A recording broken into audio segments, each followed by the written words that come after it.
Монгол Улсын их хурлын дарга улсын их хурлын эрхэм гишүүдээ Монгол Улсын 2025 оны төсвийн тухай хуульд өөрчлөлт оруулах тухай хуулийн төсөлтөд хамт 3 хуулийн төсөл, 2 улсын их хурлын тогтоолын төсөл,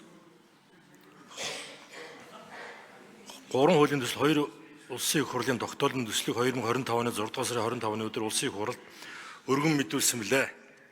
За хамт өргөн мэдүүлсэн хууль тогтоомжийн төслүүдэд дарга агуулгахдаа нэмэлт өөрчлөлтүүдэд тусгасан болно. Үүнд 1.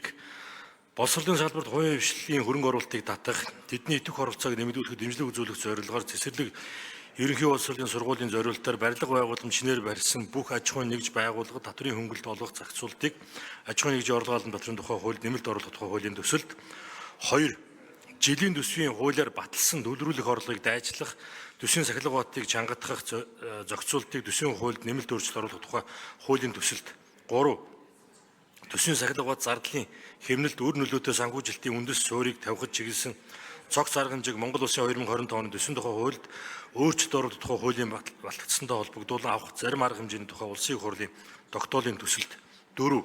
Алтны геологийн судалгаа, эрэл хайгуул, олборлолтын үйл ажиллагааг идэвхжүүлж, гадаад валютын нөөцийг богино хугацаанд нэмэгдүүлэх, үндэсний баялагын сангийн хуримтлалыг нэмэгдүүлэхтэй холбогдсон арга хэмжээг алт 381 хэрэгжүүлэх зарим арга хэмжээний тухай улсын их хурлын тогтоолын төсөлд тусгалаа.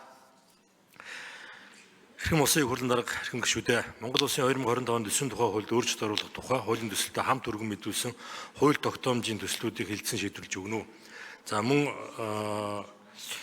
төрийн албан тухай хуулийн өөрчлөлтийг мөн өргөн барьсан байсан. За энийг одоо буцаанд татахаар засгийн газрын шийдвэр гарч байгаа учраас танилцуулганд дурдаагүйг та бүхэн анхаараарай. За анхаарал тавьсанд баярлалаа.